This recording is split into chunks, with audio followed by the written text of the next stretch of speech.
sehingga kita dapat hadir ke sekolah ini sebagaimana biasanya, yaitu belajar dan mengajar, ya kan? Oke, pada hari ini kita akan belajar profil Pancasila atau yang disebut dengan P5.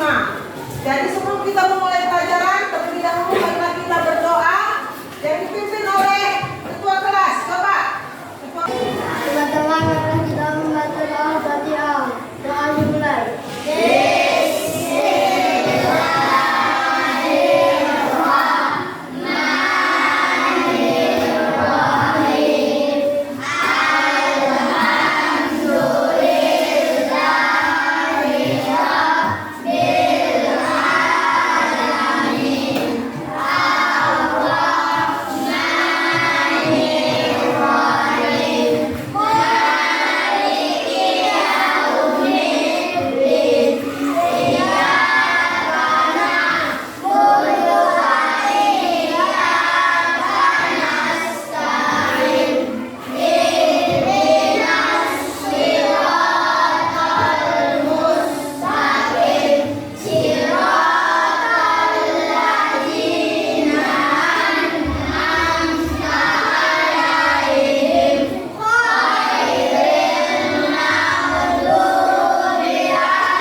Kemudian Rindu, Dede, Najwa, Umi Darwis, Ade Ibu Pratama, Aksira Mahira.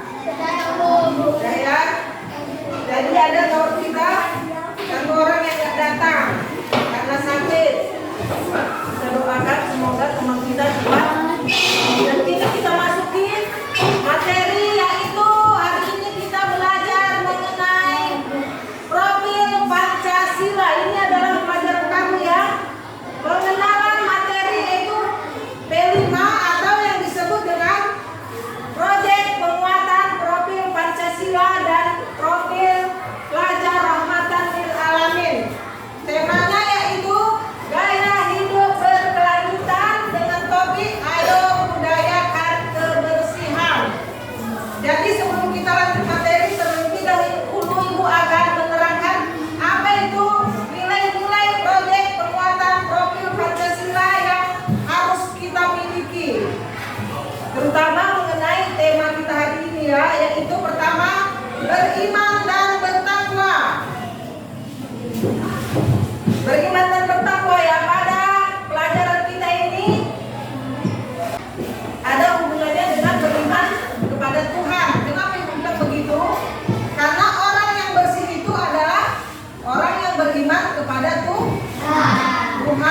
Karena Allah memerintahkan kita untuk bersih, ya kan? Kebersihan adalah sebahagian dari iman.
Contoh kalau mau pergi sekolah kita cium tangan mama dulu, mak. Video mak.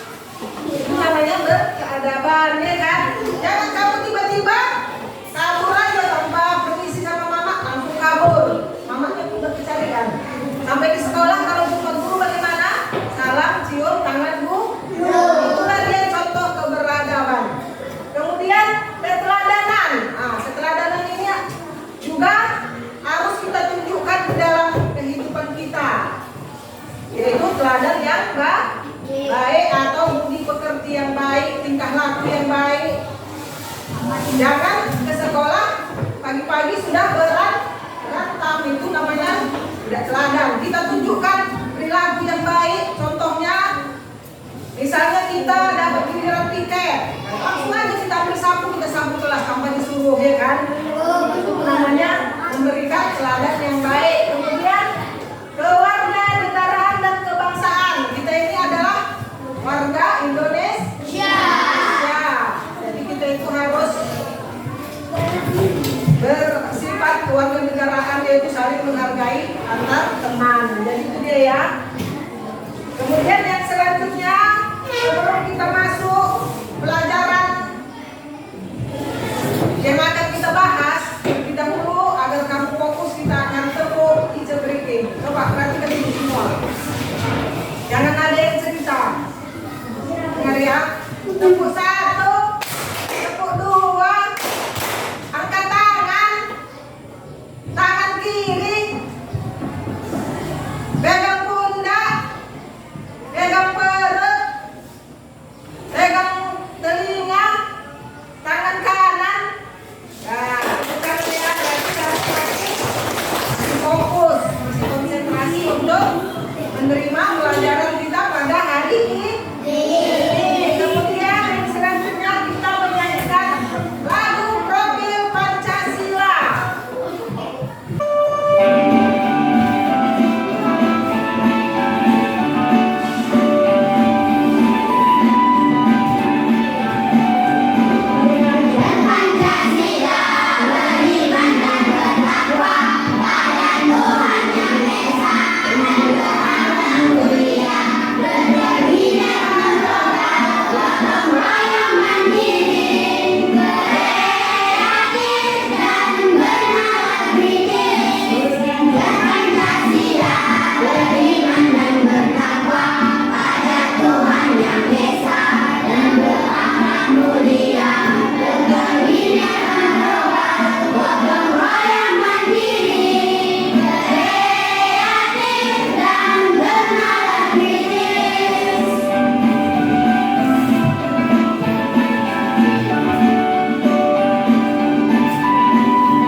kebersihan lingkungan sekolah? Tentu saja ini merupakan tugas seluruh warga sekolah, yaitu siswa, guru, staf, karyawan, dan kepala sekolah. Jadi anak-anak, tanggung jawab kebersihan sekolah bukan saja milik penjaga sekolah. Semua warga sekolah memiliki tugas untuk menjaga sekolah agar tetap bersih.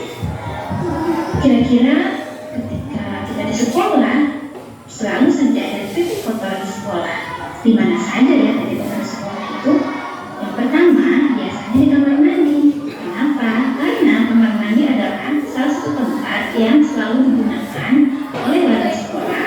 Nah, biasanya kurangnya kesadaran untuk menjaga kebersihan kamar mandi membuat kamar mandi menjadi salah satu tempat paling kotor di sekolah. Yang kedua, di ruang kelas. Ruang kelas biasanya juga nampak lebih kotor daripada ruangan lainnya. Anak-anak yang habis jajan biasanya bungkus makanan, remah-remah makanan, dan potongan kertas terkadang menghiasi kolom meja.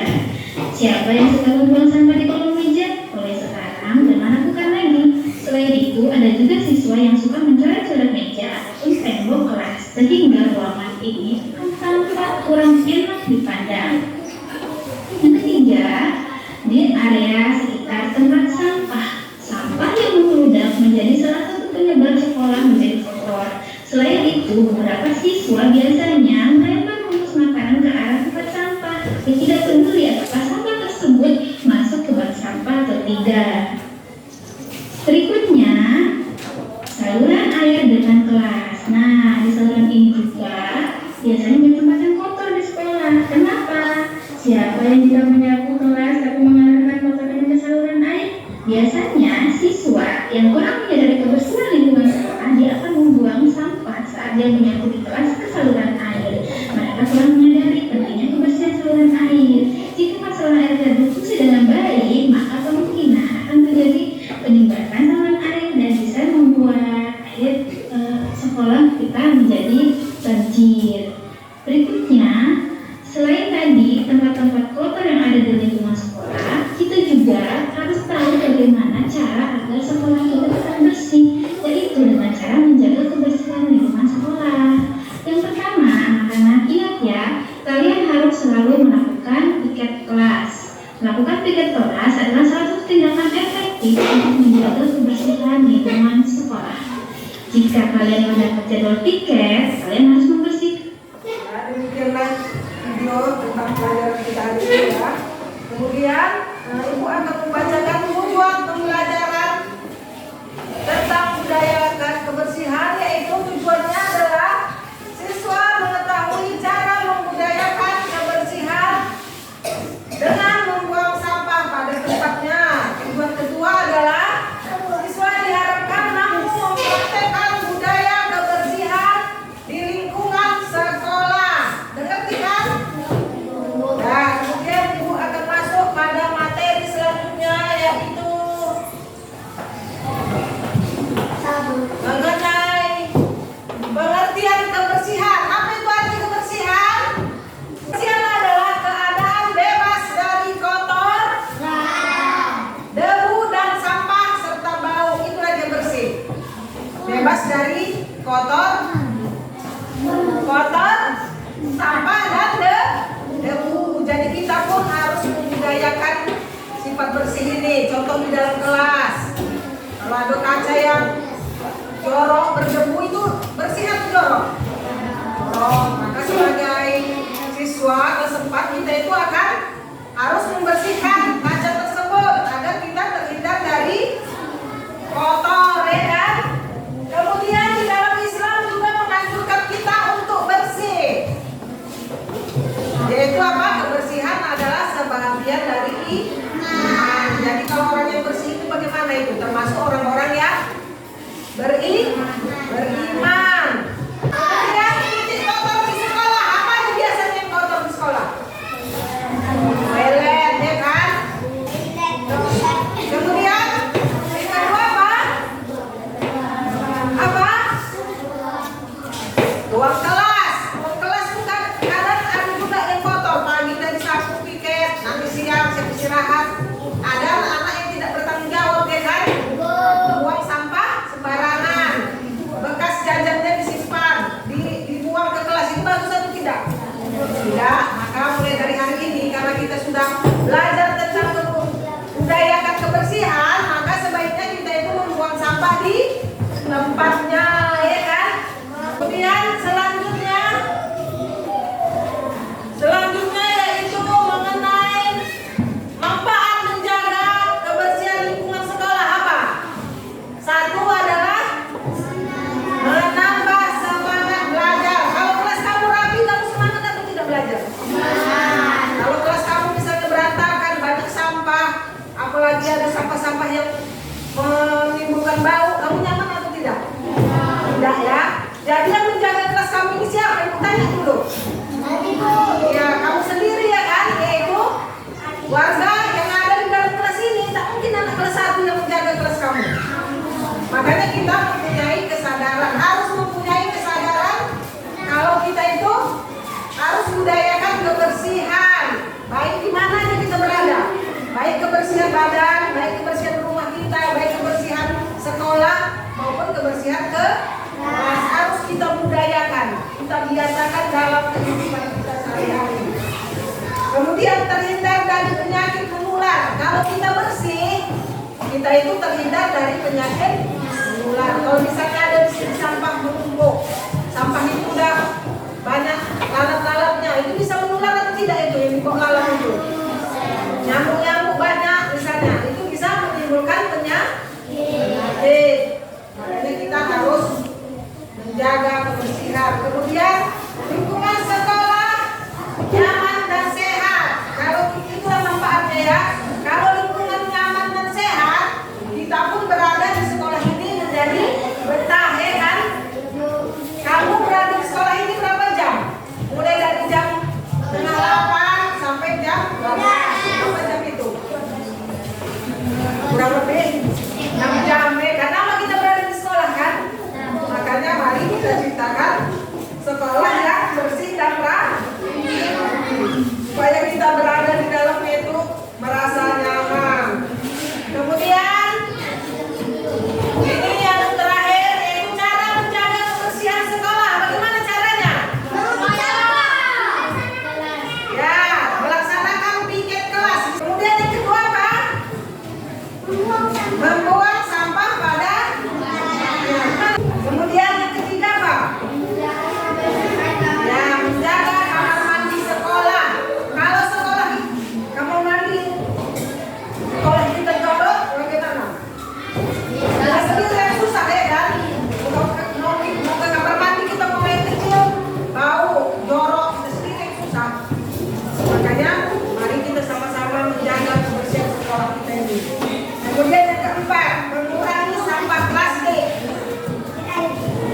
Mengurangi sampah plastik ya kan?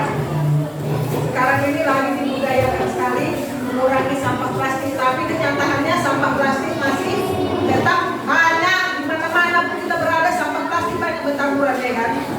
Kenapa itu? Karena kurangnya kesadaran dari kita sendiri. Nah, kemudian yang selanjutnya ada yang nggak mengerti, ada yang mau bertanya tentang pelajaran kita. Mengerti semua ya? Nah, sekarang kalau udah mengerti, untuk mau cara ke kelas lain, coba dipersilahkan seperti kelompok.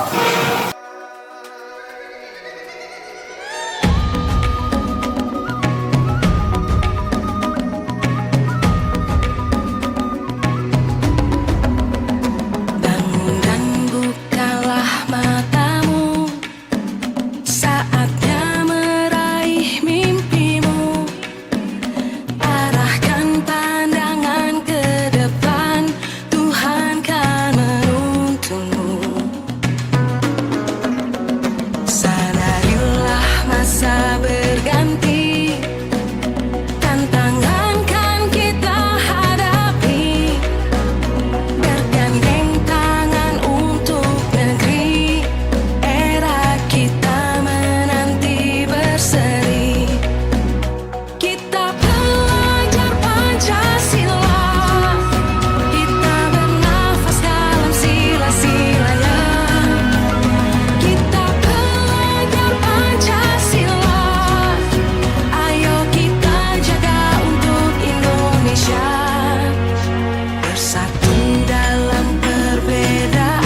ya?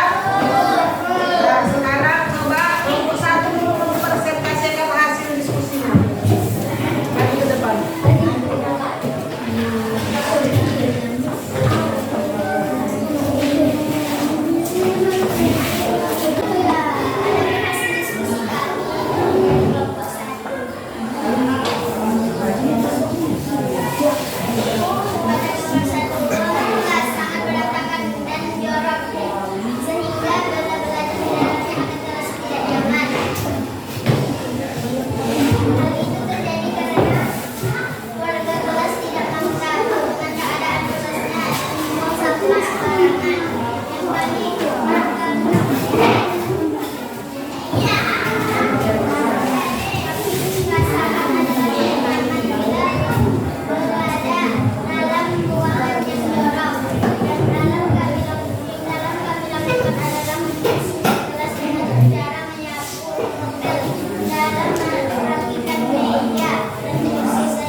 sebagai seorang siswa kita harus menjaga kebersihan.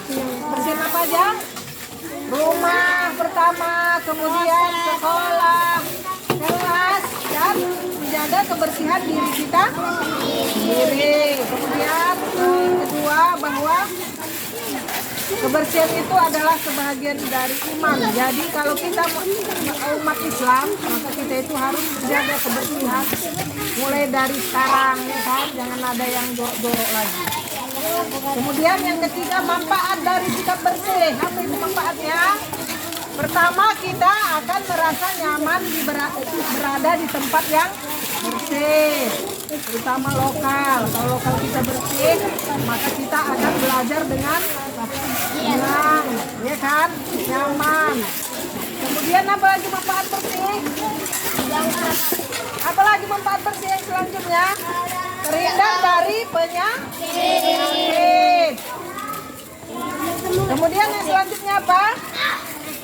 Lingkungan sekolah akan menjadinya aman. Jadi ya kesimpulan pelajaran kita pada hari ini. Jadi Ibu harap kita semua akan melaksanakan ini semua di dalam kehidupan kita sehari-hari ya. Akan membiasakan budaya bersih dimanapun kita berada. Kalau kita bersih siapa yang untung? Kita sendiri ya kan?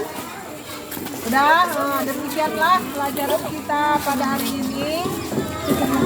Lebih dan kurang Ibu mohon maaf ya. Kita tutup dengan membacakan hamdalah. Alhamdulillah.